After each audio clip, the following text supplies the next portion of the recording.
best section at Walmart. You get salads, chicken salad, crab salad, pre-meat subs.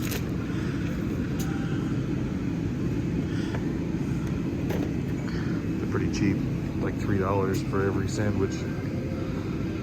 So you save money on the roads, guys. Go to Walmart, find a parking stall, park on the road, doesn't matter. Save some money. Don't go to the truck stop for every meal. I know a lot of people don't like Walmart's deli, but I love these egg sandwiches. They're like literally $1. They're pretty good. So, if your truck doesn't have an inverter or a fridge, you know, go get one. It'll save you so much money on food. I can't believe how much money I spend on food at the truck stops. So I need to always make sure I buy food. I mean, you can get their subs are like, I need to put my seatbelt on, sorry. Their subs are so expensive if you go to like a Subway at a truck stop. They're like, they add on to the Subways are more expensive at the truck stops than the normal Subways. So as a truck driver, everything's more expensive to you. That's just the reality, because you can't park anywhere and get cheaper food like everyone else can. So there's an extreme markup at truck stops.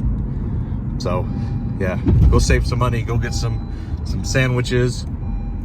They got tons of stuff at their deli that is so much cheaper than you would get it at any truck stop. So we're gonna go pick up a Swift trailer. Hopefully I don't get too many weird looks, but we're hauling Swift today. Oh yeah, let's go warm the truck up. All right, I dropped my other trailer. We're heading in Esmeralda, and we're going over to Procter & Gamble. Let me put some of my paperwork for some of my other driver's loads. All right, take my hat off. We are going to Procter, no, Kimberly-Clark. I was wrong. Kimberly-Clark. Gonna go pick up a preloaded trailer. Let's roll. All right, we are at the Maverick by the Peterbilt in Ogden, which it's not really in Ogden. It's closer to Plain City, West Haven. It's a little bit tight. It's not a truck stop you'd want to try and sleep at. There's nowhere to, not really any parking, but they do have 4 fuel islands. And so, I mean, I like to get fuel here. Fuel right now is $3.89 plus my rewards card, so I'm closer to $3.80 a gallon. It depends.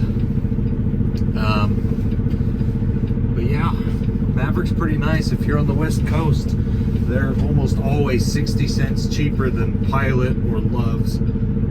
So, I mean, unless you're on Love's rewards program, which I know it's based on however, I believe, how many times you fuel up a month. So that your first time you fuel up, it's more expensive, but after that it gets cheaper, and by the end of the month you're getting 60 to 70 cents off a gallon. So, I mean, you know, I guess it's worth it if you are over the road and you want to stick with Love's because they're nationwide. I understand that. Alright, let's make this turn. We are bobtail right now, so it's pretty easy to get around. They had $2.79 for gas, $3.89 for diesel. There's Peterbilt. That's the Peterbilt we typically take our trucks to if we're having any problems. There's my brother, actually. Hey!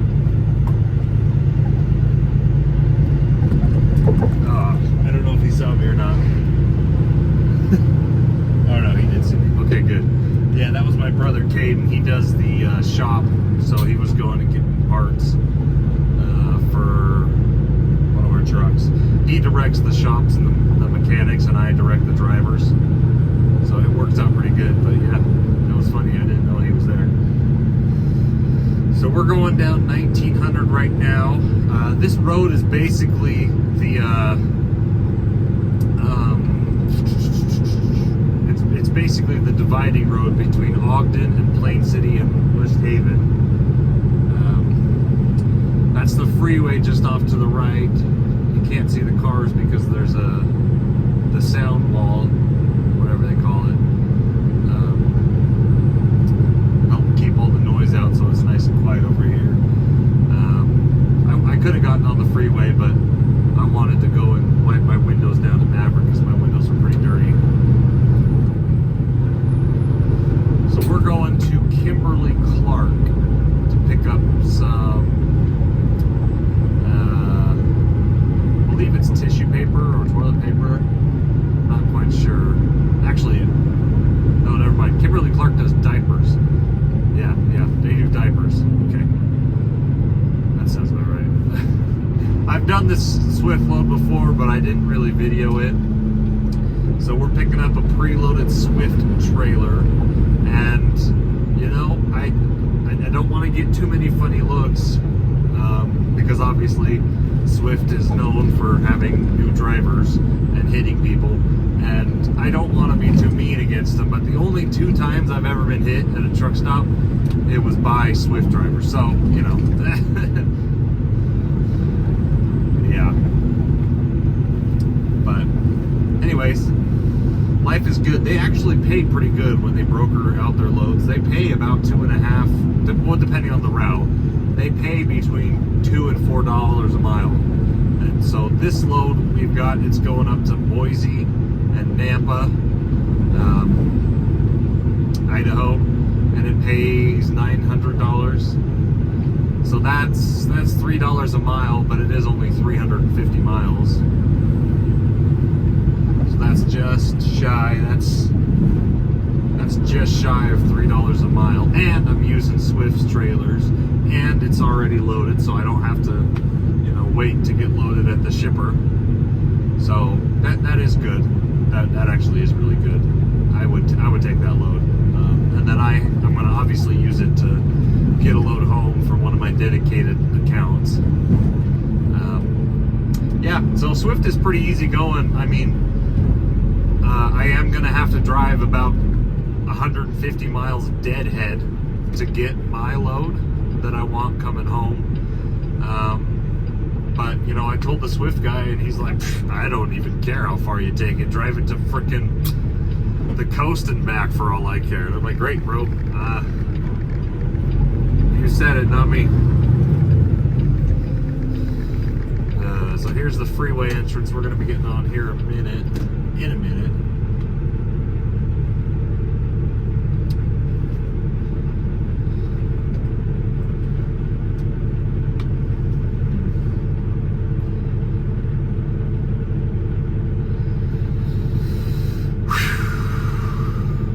Kind of chilly. It was 25 degrees this morning when I started the truck up, but now my thermometer is saying 33 degrees.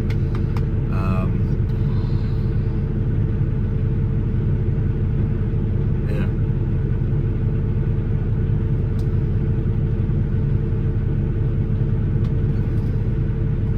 Come on, go green. Yes. I remember exactly how to get there. I believe I turned at Parker Hennessy, or Parker Incorporated. Try not to look it up. I think I remember how to get there, but I don't want to go the wrong way.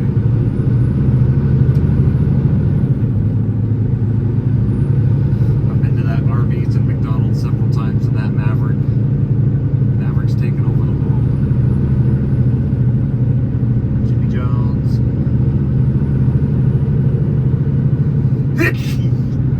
Alrighty. So last time I took this load, Swift and JB Hunt, they do this thing where they like to do trailer swaps.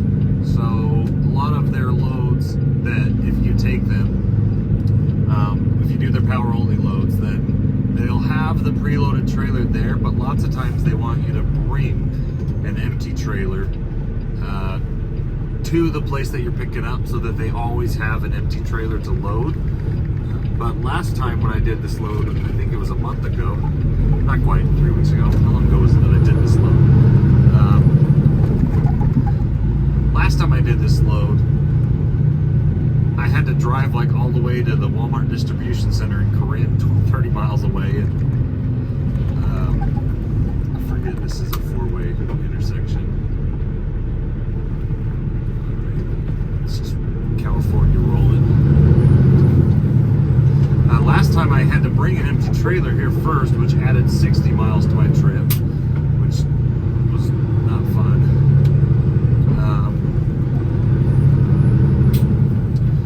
But this time they didn't tell me to pick up an empty trailer, so I'm not going to go pick up an empty trailer. I'm just going to go get this loaded one.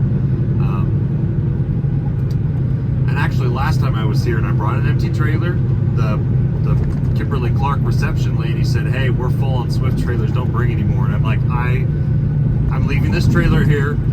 I'm not taking this trailer nowhere else. I'm gonna lose it if you tell me to take this trailer somewhere else. So I'm dropping it here. No ifs, ands, or buts about it. So yeah, they were completely full. They only had like 3 empty slots last time I was here for empty trailers. They had like 100 Swift trailers here, so we'll see how busy they are. But if Swift doesn't tell me to bring an empty trailer, I'm not going to remind them. I'm just going to go right in. I'm just going to get my trailer. I'm not doing any more of that interchange. So, no, I'm being a little bit funny. Swift and JB Hunt and who's the other ones? Navajo and Convoy, but I guess Convoy, they're actually out of business now. That sucked because I really liked their loads. They paid really well, and all their trailers were brand new trailers. I think I actually have a buddy that works here. I haven't talked to him in a while, but yeah, one of my high school buddies works here. Huge facility.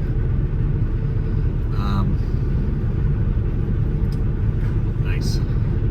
So yeah, I mean, if you are starting out as a new driver, power only loads are a very good option because lots of times they pay very well. I mean, it kind of depends because some power only loads are one way. So like JB Hunt loads, they're one way. And so as soon as you deliver your load, yeah, you made $4 a mile, but now you don't have a trailer and you might have a hard time getting a load home. So stop here. Alrighty. You got it, bro. Potato chip. Yeah, power only loads are good, but a lot of the brokers that use power only, you need insurance, you need interchange insurance, and you need a lot of them prefer that your MC is a year old before they'll start working with you and get you set up as a carrier. But yeah, if you're a new carrier, you have your own authority, your own UDOT number and MC number. Power only loads are a good way to go about it. It's, you know, if you don't want to buy your own trailer, you don't know what type of cargo you want to haul, you can make some good money doing power only for JB Hunt, but you might be out on the road a while before you can get a load home. But that's, you know, that's how it is with all trucking. Let me go check in. I'll be right back. That was weird. Last time I came here, they had me check in up in here in this office, but he used to go back to the shipping office, so they didn't even check any my driver's license or nothing. So, I don't know.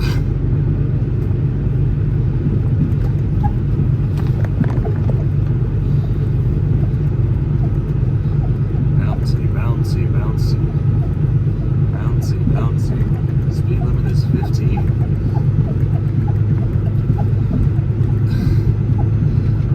This isn't me shifting, this is just the truck driving over the slabs. Bounce, bounce, bounce, bounce.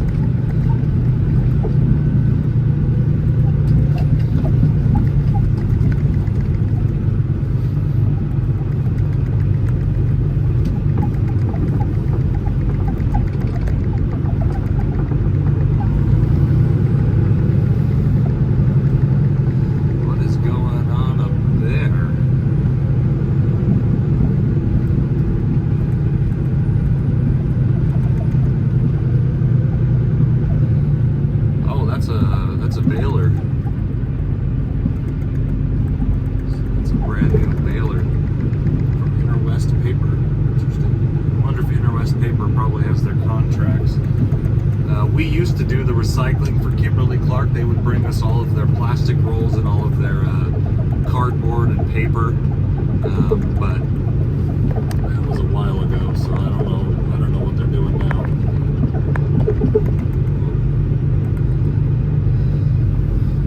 Go up here, step here. Yeah, it looks like they're pretty full of trailers, so. Go check in. Not sure what all these papers are for. Now we gotta go find the trailer. Finally found my trailer. I drove around forever. 164316. They've got these little tags. Procter & Gamble has some like this too. Kimberly-Clark. A lot of big haulers like to use them. It helps get it so you can leave. Come in and out from the gate. Yeah, the trailer looks pretty good. The only problem with Swift trailers, I believe, is this one a spring ride or an air ride? No, it's a spring. This tire looks kind of funny. It's worn like on the outside for some reason, and it's a little flat right there. So somebody drug it, ruined the tread, but it's still good to go. Yeah, my lights are working. We're good to go. Swifty Swift. Swifty Swifty Swift. I moved my axles forward. This trailer is only 3 years old, but it looks horrible. Somebody hit it with something. This has been replaced. Somebody scuffed up the side. There's a hole in the other side. So, anywho. It's also weird because the crank handle's on the passenger side, not the driver's side. But that doesn't matter to me. My air suspension's adjusting and we're good to go. Let's rock and roll. All right, we are out of the gate. Trailer's been looked at. All my tires are good.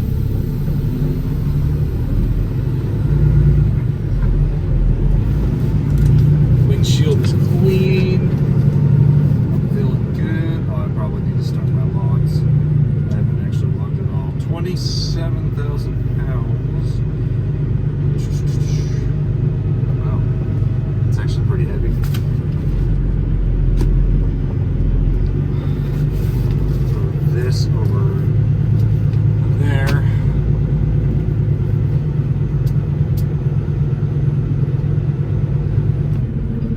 Alright, sorry about that. I had to turn my logs on.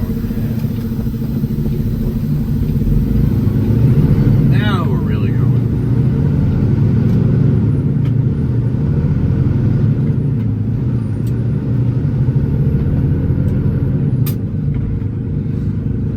So it took a little while. I was waiting for some dude in front of me to clear the gate. He just didn't speak very good English. And at this Kimberly-Clark, I've been here a few times before, so I know they are very, very particular about sliding your axles. If you're bringing a trailer to them or you're coming in to get loaded, they won't let you pass the gate until you move your axles back. So, anyways, it was kind of funny. The guy was like arguing with them because he didn't know what they were saying. The driver, he didn't have very good English skills. And the guy's like, move your axles back. And he's like, what? I don't know what you mean. I don't know. Maybe, that'd be a pretty funny twist. Maybe he actually can speak English. He just didn't want to move his axles. But eventually they got him to move it, so we were in the office and he said, okay, I move axles. And he goes out and he sits in his truck and he waits for the gate to open. The gate never opens. And I'm waiting in the office. My truck can't get in until this guy gets out. Anyway, it was kind of funny. So the guy had to go out and be like, this, move it back. These axles, move them back. So, anyways. I understand why some shippers want you to do that so they don't have to, because as soon as the trailer is dropped at a yard, it is no longer the trucking company's liability. If the shipper is allowing the carrier to leave their trailers there. It becomes their liability. If somebody else hits the trailer, it's on them, you know. So I can understand why, you know, they want all the axles moved so it's as easy as possible for their yard jockeys to move the trailers. So that does make sense to me. I understand that, but like to that extent, like there was 2 trucks behind him, and they had to back up so that he can move his axles. So and also I understand the idea of we'll just open it, and once I get in the yard, I'll move my axles. There's plenty of room in the yard. But anyways, kind of funny.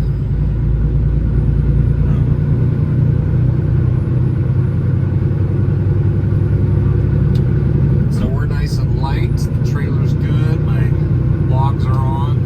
I'll turn my lights off.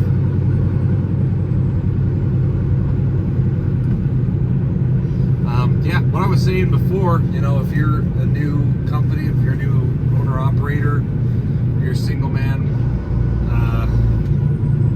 looking for some work, JB Hunt, their power only is really good. Swift's power only is pretty good.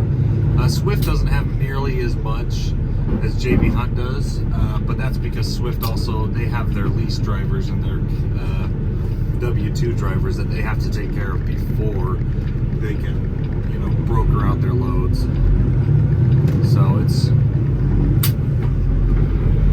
forgot how to shift there for a second.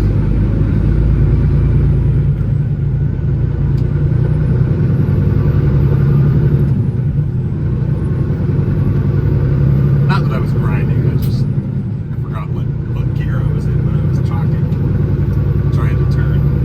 So we're now getting on I-15 north, which turns into I-84 west. Yeah, the good thing about Swift that I've seen, all the power only loads we've done for them in the past, they're all round trip. So they'll pay you for the load out, and then they let you use your trailer as a load out home, which is very good. Especially if you want to be a regional driver, you want to be home. It's a very, very good thing. Especially if you're trying to get to a certain place, like for instance, us, where we're here in Utah. California is one of them. It's a really good lane that we do. So they have a lot of loads that pay $1,000 to go to California, which it's $1.50 to $2 a mile. But you're going to use their trailers. They're brand new trailers. Every single one is well taken care of. If you're trying to raise your safety score, get pulled into a port, get an inspection so you can raise your safety score. That's a good thing to do.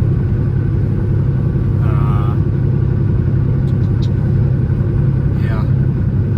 So, and I'm not saying that like our trailers are bad, but we do have some old trailers that we've rebuilt, and they look ugly, and an inspector might find fault with that. So it's good to use other people's brand new trailers, get inspected, and help your safety score out a little bit.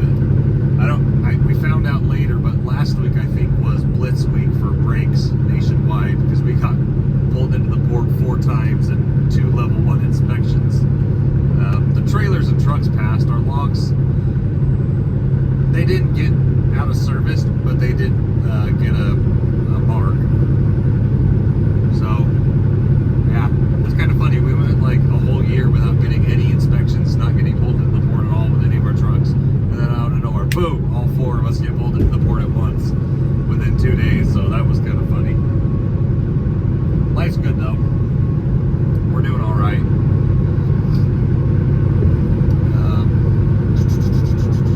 I will say though, with the power only loads, you do need extra insurance. So typically, depending on who you're hauling the trailer for, some brokers require $20,000 in interchange insurance. Some require $60,000, and it's really not that expensive. It's like $100 a month. And if you are a new driver, you can pay $100 a month to use other people's trailers,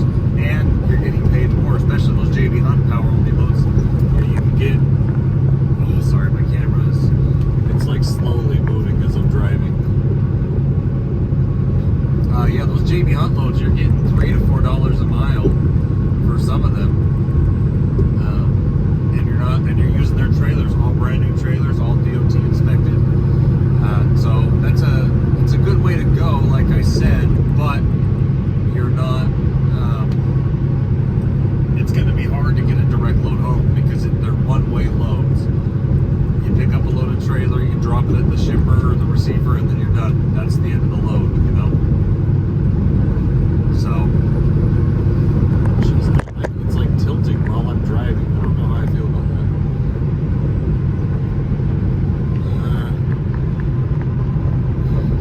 Whatever.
me has got this figured out, because all I see on my side is JB Hunt has this many trailers, they want to move here. But I don't see the behind the scenes of, well, why are there more JB Hunt trailers in Utah than there are trucks? And so anyways, somebody smarter than me has got it figured out, and I'm just happy to take their loads. So anyways, well, we're coming up. We just passed the Brigham City Port of Entry. Northbound has been closed for about a month now. I think they're rebuilding their scale. They had the pit dug up for a little bit. Southbound is still open. This is Brigham City up on the right. There's a big Maverick over there. It's actually usually cheaper, so I've gotten fuel there a couple times too. Especially if I know I'm running heavy, you know, I won't give gas until I get up here to this Maverick once I'm past the port. So I've done that a few times. $3.89. Yeah, so it's the same price as the Maverick in Ogden. Then there's a Love's truck stop up here. It's the funniest thing. I tell you what, the Maverick diesel is like almost always 60 cents cheaper than the Love's truck stop diesel. Now, Maverick doesn't really have parking or showers, so, you know, that is a downside. But seriously, just get fuel at Maverick and then go park for free at Love's. Like, why? You know, if you're an owner-operator, why would you pay more for diesel just for sleeping? You know, you can park at a rest stop for free. So, anyway, that's what I would do. I like to get fuel at Maverick or the Space Age in Oregon, and then I like to sleep at the Love's, or I like to sleep at, there's a couple pilots at 19 truck stops that have free parking. Some of the TAs have non-reserved parking that's free. I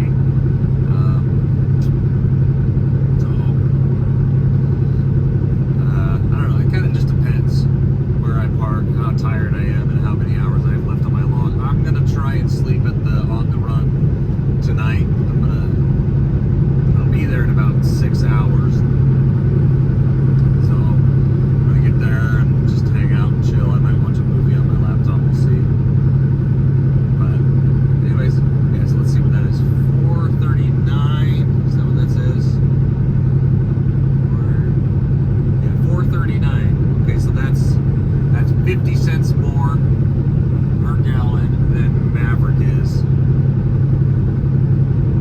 Yeah, I don't know. Why would you pay that much more? Now, if you've got rewards that are giving you 50 cents off, great. But I don't have those rewards, so I go to Maverick. I get the cheapest diesel I can. Anyways, all right. Well, I'm gonna do some trucking and listening to some podcasts. I'll see you guys back in Boise.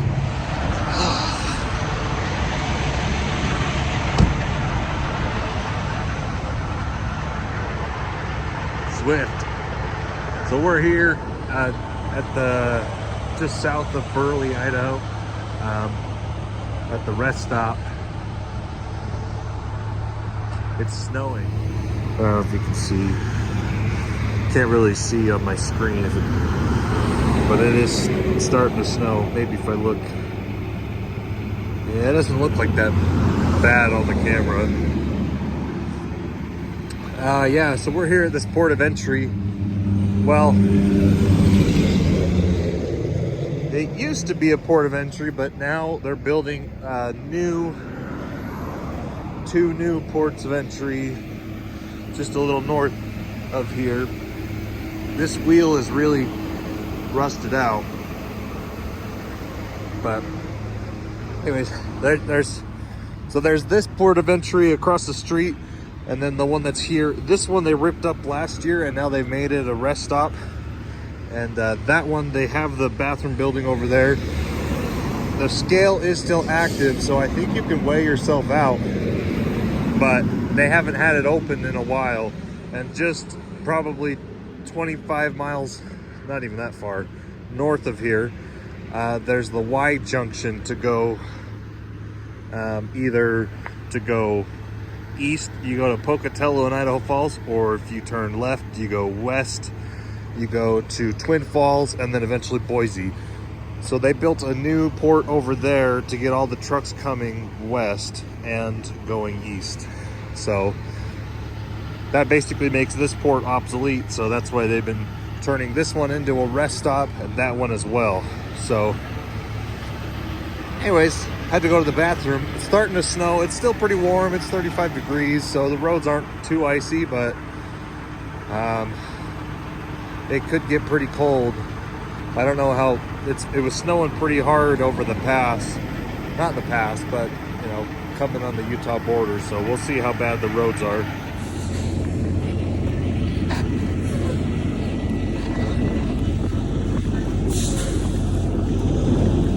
All right, we are at the Nampa, Idaho Costco,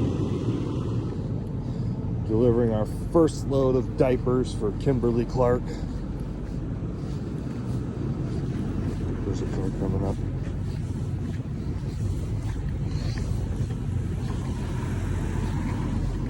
I was a little bit confused last time I did this run. They had me go to Boise first, and then Nampa. So I'm here at Nampa first. They put this one as the first delivery, then I'm going to Meridian.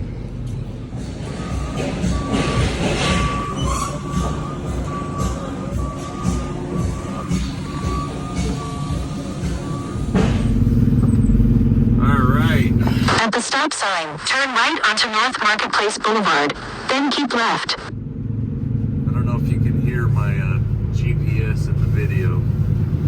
But yeah, that was pretty quick. They unloaded me an hour early at this Nampa, Idaho Costco.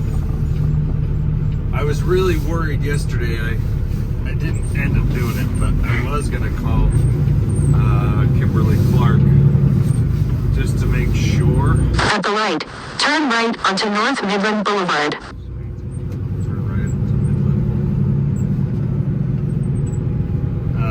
I was gonna call Kimberly Clark because I almost wanted to be like, hey, last time I did this load I went to Boise and then Nampa. Why am I going to Nampa and then Meridian when Meridian is kind of a backtrack? Anyways, I'm sure they have their appointments and stuff, so they gotta work you in based on appointment times. But yeah, it was actually a different lady there that was kind of running the show last time. This lady was a lot nicer. In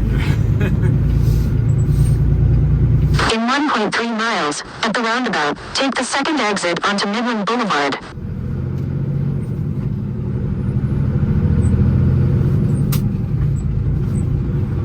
So, yeah, now we're heading to the Meridian Costco, which I have not been to the Meridian Costco before. And it was kind of funny. There was another guy. The other guy and the dog next to me, he didn't know you had to get out of your truck at some of the Costco's. So I got unloaded before him because I was sitting in the lobby and they're like, where's the driver for this load? And I'm like, I don't know. Stay in the middle lane. So, oh, middle lane. Oh, shoot. Good thing there's nobody to the next to me. What? In 1 mile, at the roundabout, take the second exit onto Midland Boulevard. I see.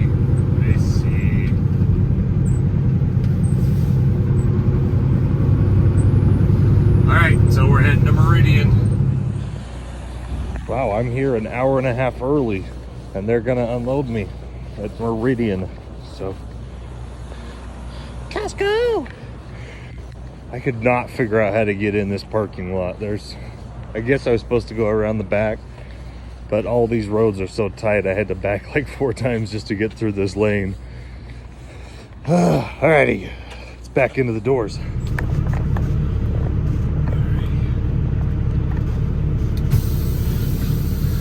So, I am still an hour before my expected delivery here, which is good. Let's get out of this parking lot. Yeah, they've been really nice. And this, oh shit. I'm not gonna make it that way. Gosh.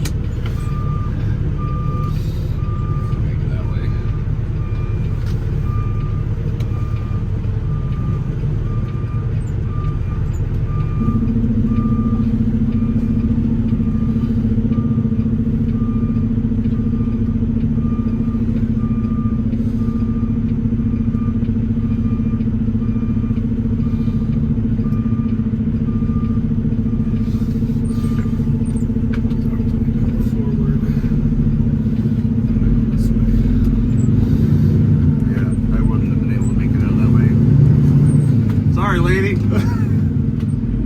That was scary. It said there was a sign that said no trucks. So I guess I'm gonna go this way.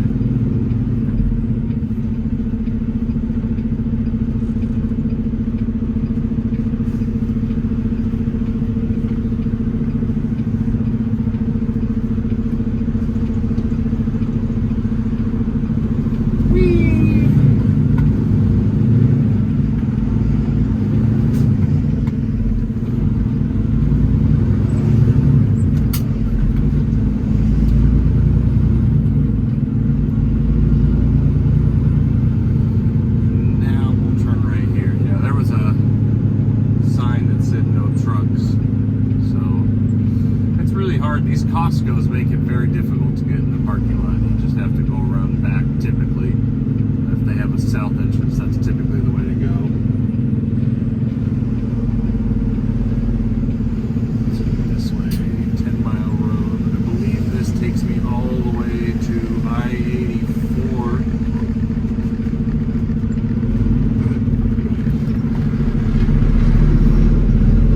That's what Google Maps said. Yeah, well, that was fun.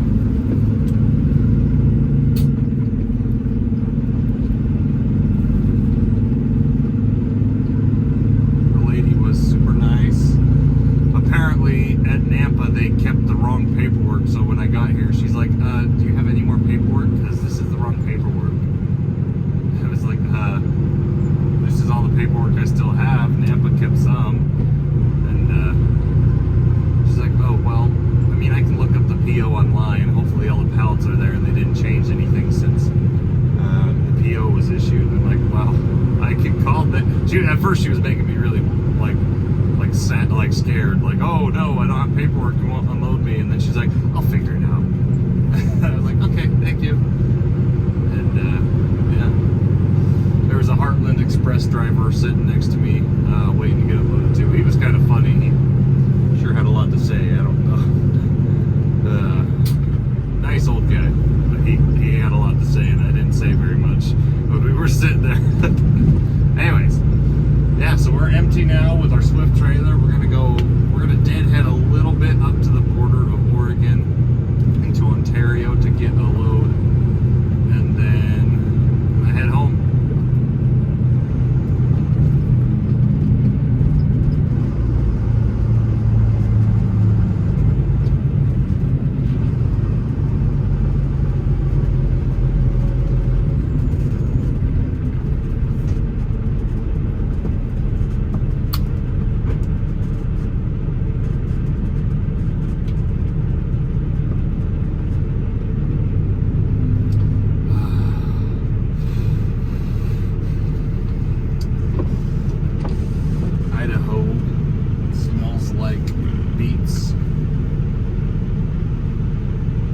Sugar. Kind of wish I went past the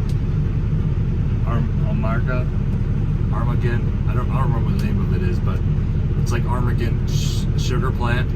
They make sugar from beets and potatoes, and there's. I'll have to do that one of these days. Maybe I'll get another load or drive past.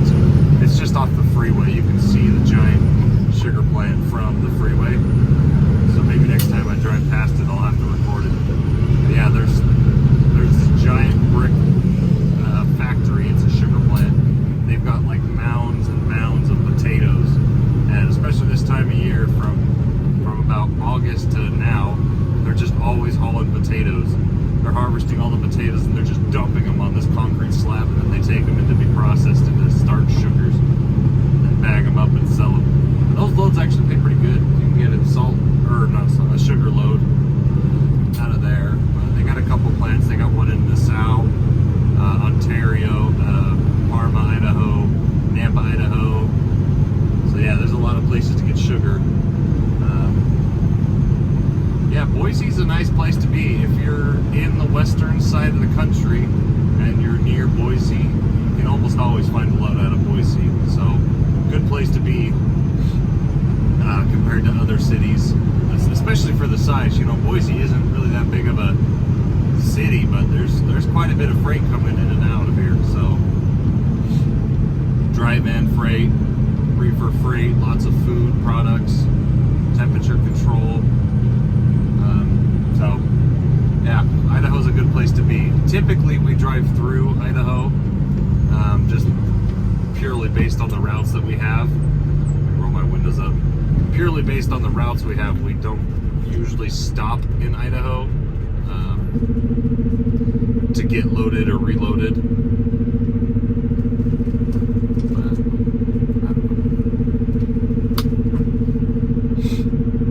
anywho, yeah.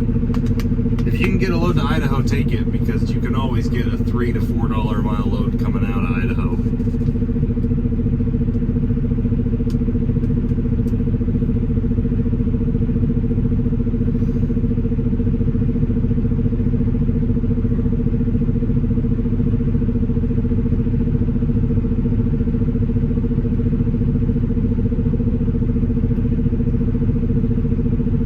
Salt Lake's a pretty good place to be too.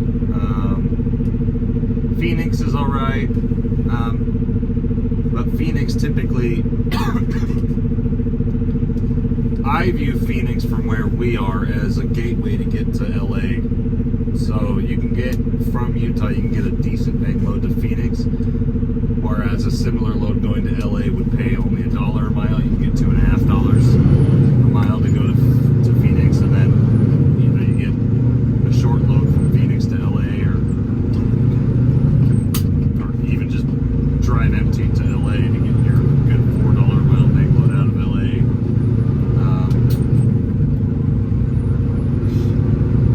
So kind of things. Denver is not a good place to be. You would think with the size of the population in Denver that they would be a bigger exporter, but Denver's kind of a dead market. You can get really good paying loads that go to Denver, but good luck getting out. There's not the freight to get as many drivers out of Denver as there are coming in. So beware of Denver. Obviously, if you're getting really good to go into Denver, I would still take it, but it is very, very difficult to get a load out of Denver. Very difficult. Let's see. Portland, Seattle, you can get some good loads out of there, the Bay Area. Yeah. You have to be really careful where we are on the west side of the country, less densely populated. You really have to be careful where you're taking loads to, and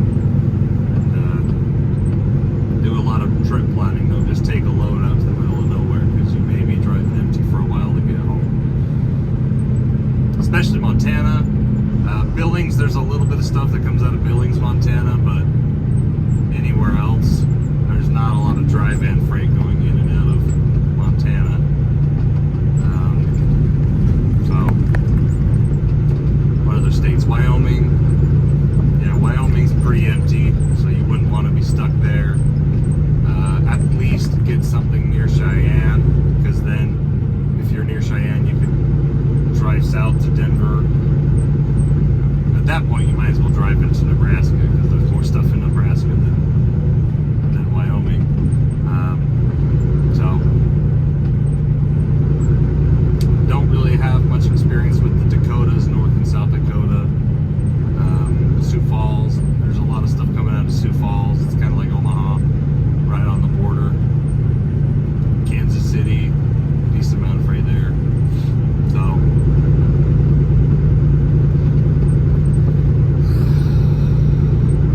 we live in a beautiful country. If you've never driven through mountains, you definitely have to do it.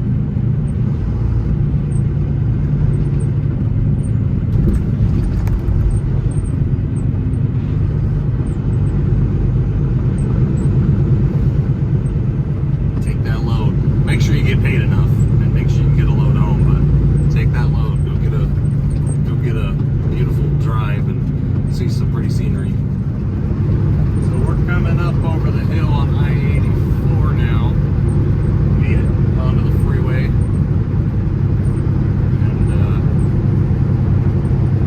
I believe the sugar plant is up ahead, because I can smell it. It's a very pungent smell. It almost smells like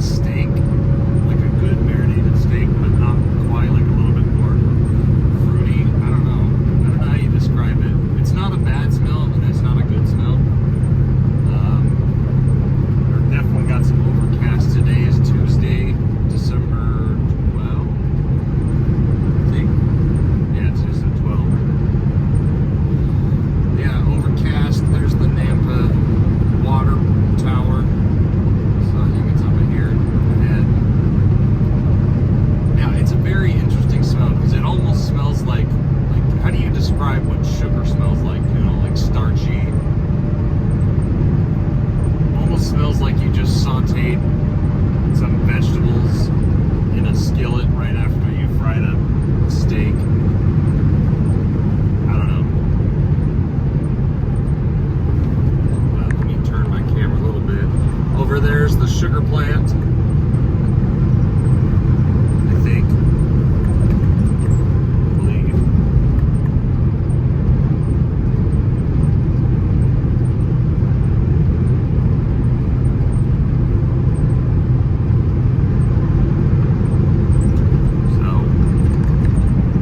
It smells good, but at the same time, you're almost like, I don't know if I like that smell. Like, it does smell like someone sauteing vegetables. Like butter and, oh shoot, I'm making myself hungry talking about sauteed vegetables. But, gotta stay focused. I don't need to eat a bunch of snack foods. Yeah, let's see if I can turn my camera over there a little bit. This minivan.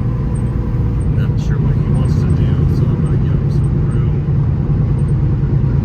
Yeah, right over there, just as soon as this sign passes, you'll be able to see basically where all that steam and vapor coming in. And on the camera, it kind of looks like smoke, but it's not. It's just steam. And then, shoot, I don't know if you'll be able to see it on the camera.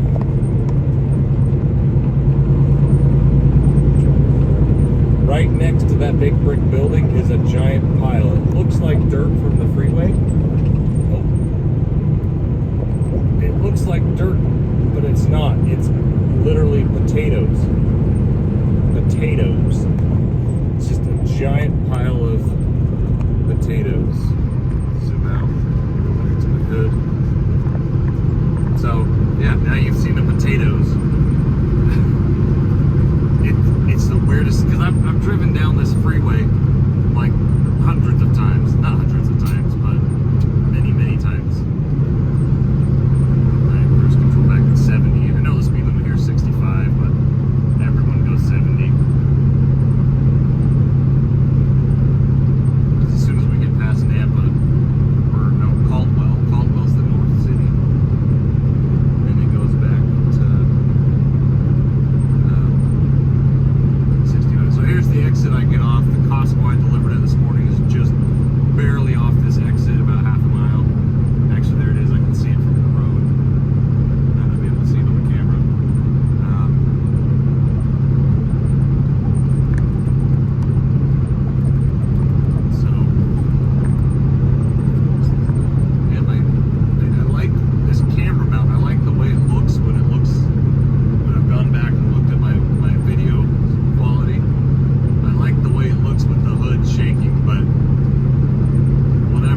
driving right now.